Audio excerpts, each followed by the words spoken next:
Hello again and welcome to another Mordian Mondays, episode 16. So as promised last week, guys, I'm back on the Mordian Iron Guard, doing lots and lots of restoration work and continuing the progress of the Great Mordian Restoration Project.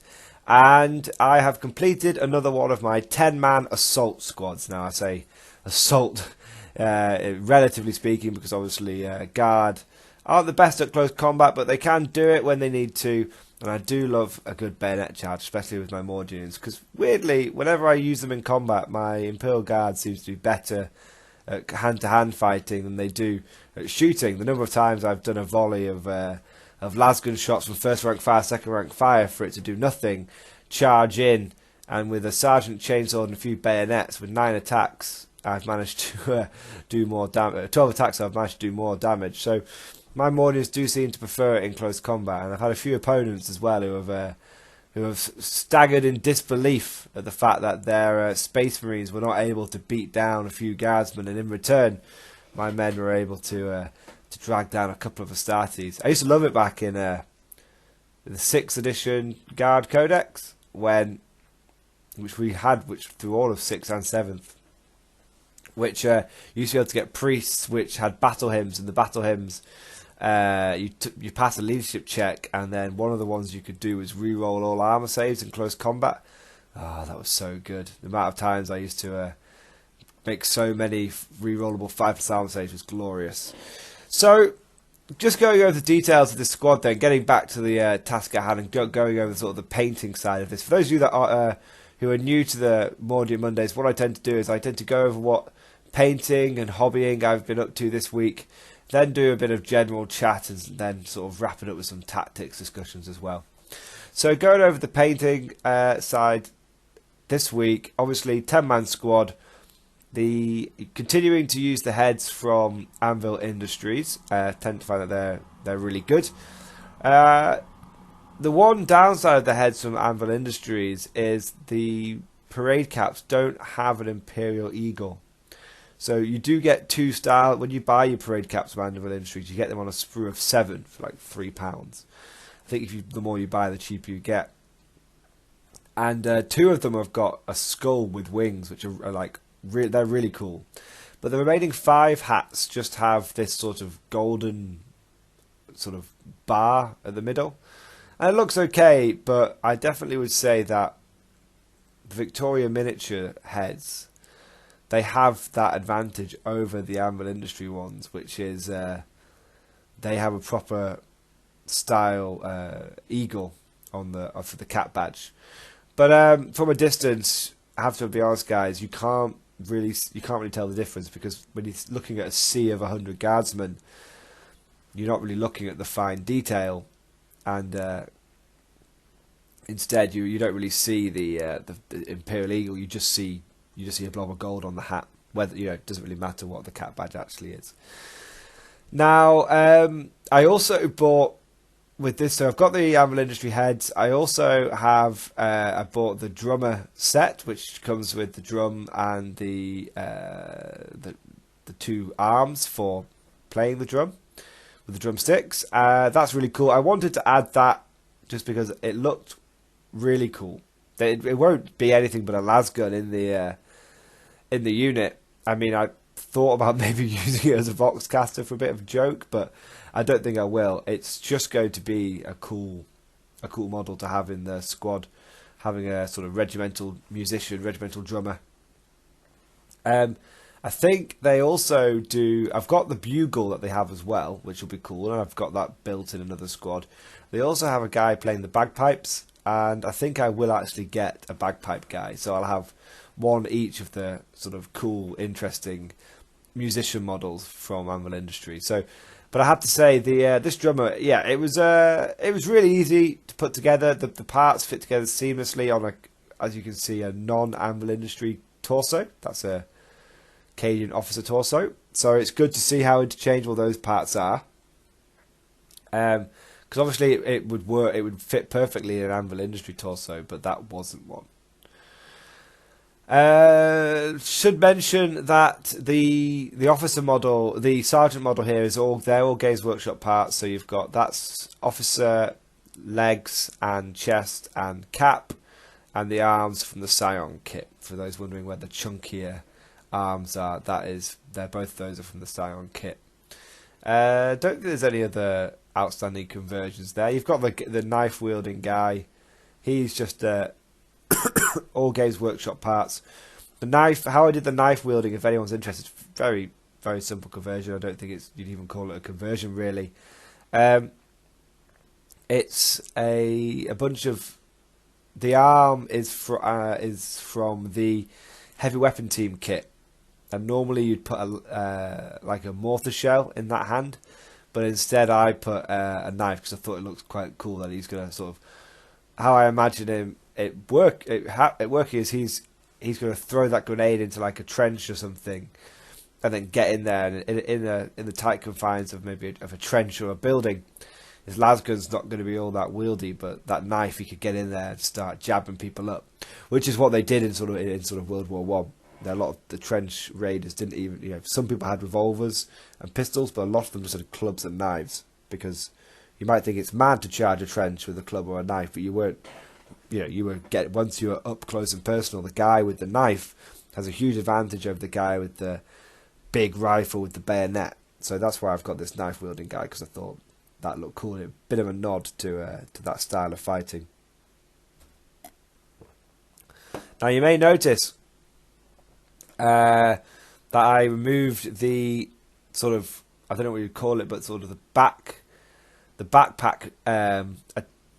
I don't know what you call it, like plug from the back of these Cadians. So I originally did that because I was going to put the Anvil Industry backpacks on these guys, because I had a plan to give every guy in the army eventually, everyone who can, a backpack. And I was going to give the Cadians the Anvil Industry Bergens, which are like the modern rucksacks. And I was going to give my Mordian guys the Anvil Industry, they're called like haversacks, I think. But they're old school Napoleonic backpacks, essentially. Problem was, with a lot of these models, you've got to understand I'm restoring them. So they've already got sort of grenades and whatnot built onto them. And I realised that those backpacks don't really fit very well if you've got grenades that are sitting, or ammo pouches which are sitting on the small of the back of the model. So it did. So I took the little backpack plug off, and then realised, oh, hang on a second, this isn't actually going to work. Also, problem is that in this, and this is interesting. In this squad was the first time that I was restoring some of my snap fit models. Now I have a hell of a lot of snap fit guardsmen. I must have at least 50, and I mean, at least. Probably have more than that, because back in the day, when I was a poor student trying to build up a pure infantry army on the scrapings of a student loan and what summer work money I had left. What I used to like to do, because I still like to buy Warhammer every week or every couple of weeks if I could. What I like to do is go into Games Workshop and buy. They always used to keep, like, hidden away in my local Games Workshop. They always used to keep a regular stock of sort of 5 or 6 boxes of snap fit models of each type. It's really cool. They had it in like a cardboard mock ammo tin. And I used to go in there every week and buy a box of 5 Snapfit guardsmen, because that was sort of my hobby budget. I could spend sort of £6. I spend an average of sort of 6 to 10 quid every week. Not even that much really. 6 to 10 quid every month. So what I typically do is I go in, buy 1 week I'd buy a couple of Snapfit guardsmen, and then the next week I'd typically go in, if I needed if one of my paints had dried out, I'd buy one of my paints, because my old Mordian scheme was pretty simple. I only ever had to rebuy the same few paints. So that's what I used to do. I used to spend sort of 20 quid a month, at most, in my Games Workshop, which is that's plenty, by some standards. But when you're trying to build up this massive pure infantry army, it was slow. It was a slow going, I can tell you. But because of that, I have lots and lots of Snapfit guardsmen. loads. You know, I'd say I probably have as many snap fit guardsmen as I have normal guardsmen, and I have, you know, over, must be reaching the 200 mark on the Cadians, or 150 at least. So I've got a significant portion of snap fit guardsmen, and this was the first time that it came to converting them. Now these guys are obviously quite difficult to convert with the anvil industry heads, because there's no, unlike the regular guardsman kit, there's no socket for the head. There's no socket. So when you cut the head off, you've just got this smooth, just surface. There's no dip. But with the other models, what you do is you sort of ping the head out, or you're able to sort of snap the head off, and you've got that socket that you can put the anvil. You know, you have to do a bit of trimming, but you can, generally speaking, after a relatively little work, you can put the anvil industry head on. This time I had to really be very careful with cutting and moulding and shaping the head and the neck, what was left of it. So they do look a little rough, but just looking at them in the squad, you can't really see the difference between the snap fit and the non-snap fit until you get up close and personal, which is good because I got a lot of them. And it's actually an advantage of the dark colour scheme. If I'd gone for lighter colours, you'd be able to definitely see all the sort of the gnarly cut marks around the neck and the head, where I've jammed the two together. But on the dark colour scheme, you can't really see that. Speaking of the dark colour scheme, I said last week I was going to try out the yellow colour scheme. Tried it. It just didn't look good.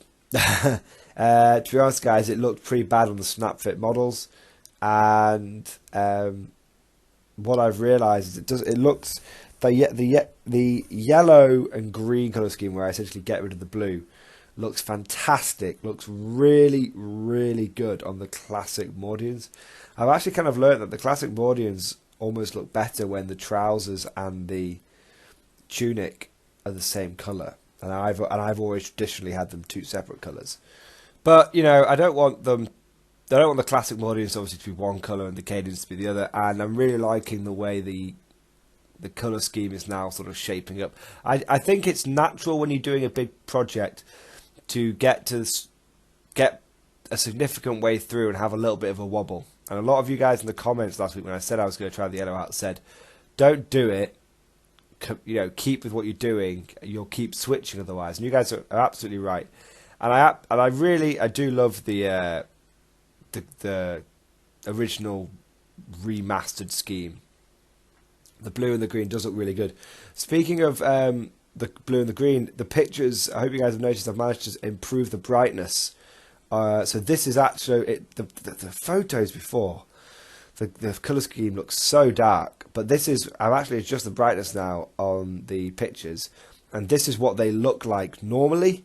There's not really much of a over brightness in the photos. So as you can see, and I think a lot of you guys noticed this in the battle report, the 750 point battle report with the initial showcase of the new Mordians, the scheme does look much better in person than it has done on a lot of these photos. That's because my phone camera settings were set to really dark. The default settings are really, really dark, whereas this is what it actually looks like. It's not that dark. I mean, at the end of the day, I'm only using the Dark Angels and Ultramarines colour scheme. That's basically sort of the two primary colours I've mashed together. And you see plenty of Dark Angels armies that don't look, you know, really, really dark. The green's so dark it looks black. That's not the case. And obviously Ultramarines don't look that dark. So you can see, I still think there'll be a bit of work to do, potentially with like some dry brushing maybe, or maybe some edge highlighting. I'm not sure yet. But at the moment, the current way of doing it's working nicely, because what it lets me do is it really lets me mass produce these guys. I know a lot of you are saying, oh yeah, you need to, you know, add this effect, add that effect. And you guys, you know, you're absolutely right. You know, there's a big one that comes up every week is you need to fill, you know, milliput in the holes of the bases. Well, guys, I have got a massive batch of milliput now, which I'm going to use to do that. But what you guys have to understand is I am mass producing these guardsmen. You know, I am painting them a pretty good rate, to be honest. And it's when you're doing that, you've got to churn them all out to a certain standard, and then what you find is if you want to, you add the extra detail and you go back and do it.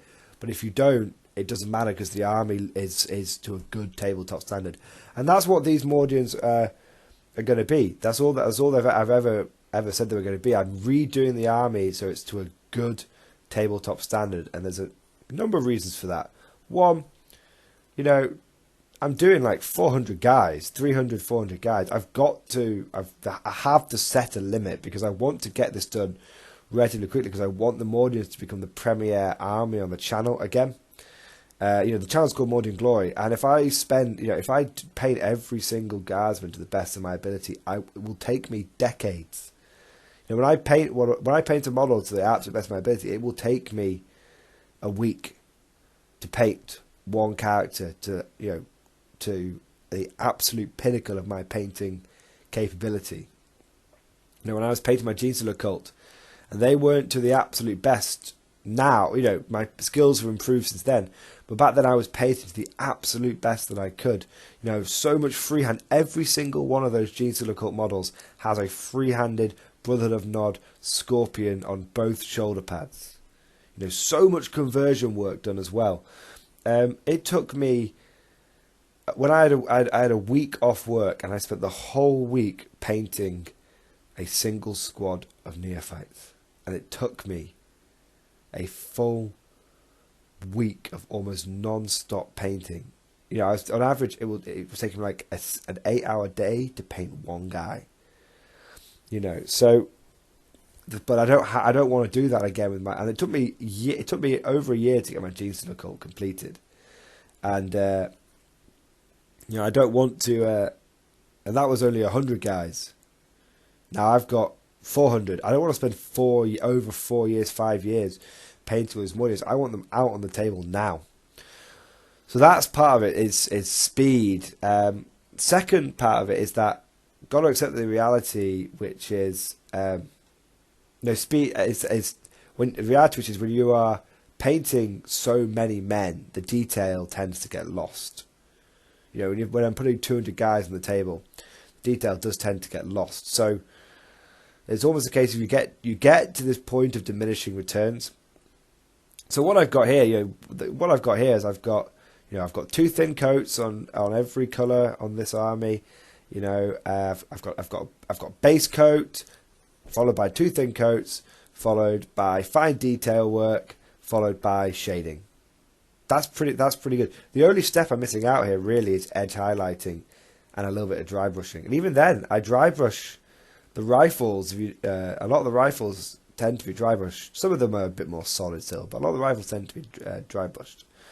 So I'm only missing out on a couple of what a lot of people would consider sort of fundamental, advanced fundamental skills. And it's fine. I can easily go back and do the dry brushing. The last thing, though, to really talk about is most of the army is classic metal Mordians, and already in the few games that I've used them in and the couple of events I've taken them to, the new paint scheme has already started to chip off. Now, fair enough, I haven't sealed them properly yet, but already we're starting to see the work that I've already done. I'm having to go back and redo. So I need a relatively simple scheme, because even when these Mordians are finished, due to the nature of the army, me pushing lots of models around, me picking models up by the handful, due to that very nature, the army needs to be quickly repairable, essentially.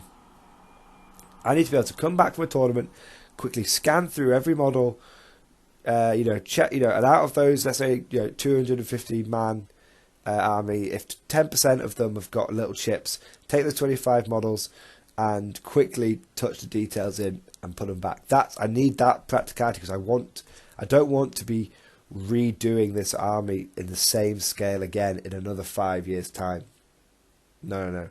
When this is done, it's done, and it's going to have an ongoing maintenance contract, essentially. So there's a number of practical reasons why I'm not doing all the the fine detail and the advanced techniques on these guys. It's basically being like the Imperial Guard. I'm being pragmatic about it and being efficient, essentially. But at the same time, the models do look, the models are scrubbing up quite nicely, if I do say so myself.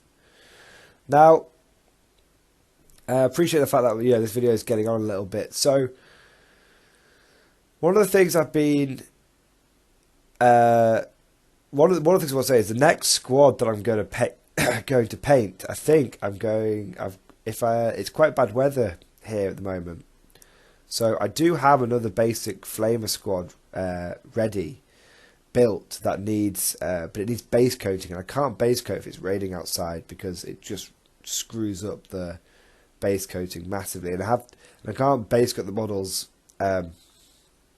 like the day after as well. It's rained because it's too humid, and that screws up the base coating. It goes all fuzzy. So there's a good chance I won't get a chance to do a 10-man infantry squad next week, but instead I've got an option of I've got a heavy weapon team with 3 heavy bolters that I might do, or I've got some characters and a command squad. So let me know down in the comments what you want to see. Do you want to see the heavy bolter squad, which has got the heavy bolter guys have got Scion beret heads converted onto them, so they look quite cool. Do you want to see the characters, which I've got a classic commissar with a bolt pistol, a classic Baneblade commander with a las pistol, who I'm going to use as a company commander, and then I've got a classic Cadian metal lieutenant with plas pistol and power sword? Or do you want to see a command squad, 4-man command squad, which is made up of 3 of the old Last Chancer models?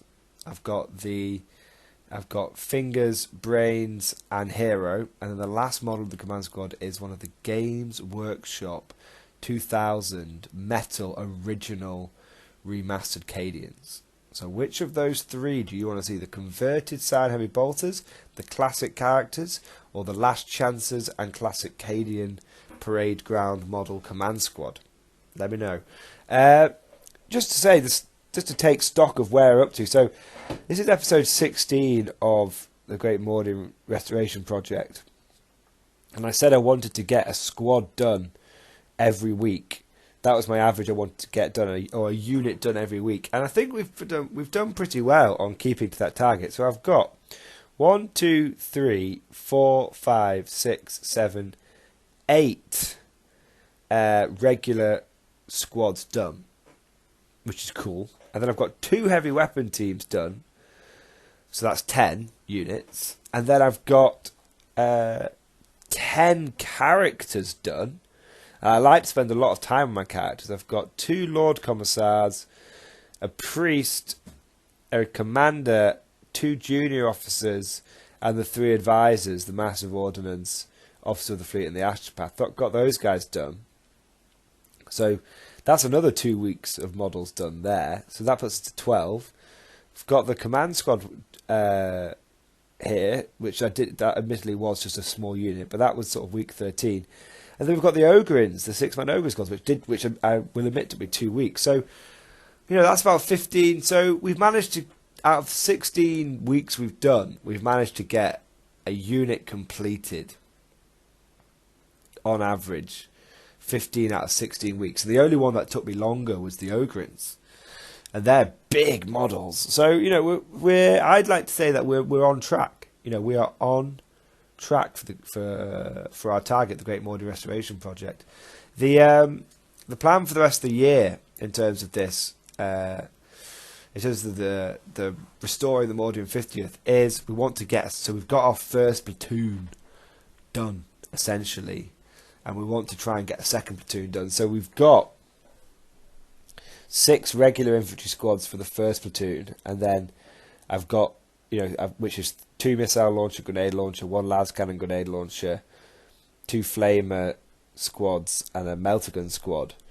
And I've just got another flamer squad done now. So that's 5 more squads I need to get done to get that platoon finished. and then I've got to get the command squad done.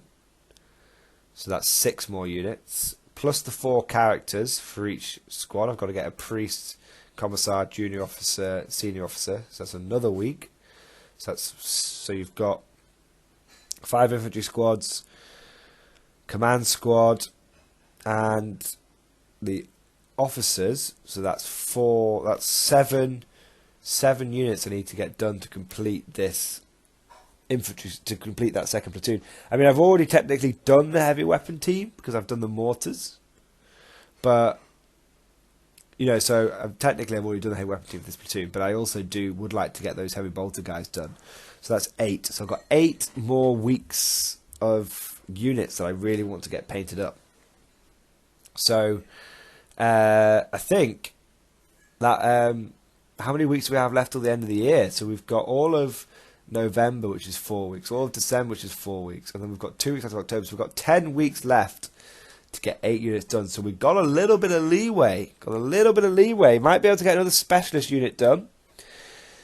It would be cool. I'd like to get another veteran squad done because I've got the 1 veteran squad, and I'd also quite like to get another specialist unit done because I've got my Ogrins done.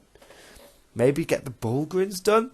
Or maybe do we start working on the classic metal stormtroopers? That might be an idea.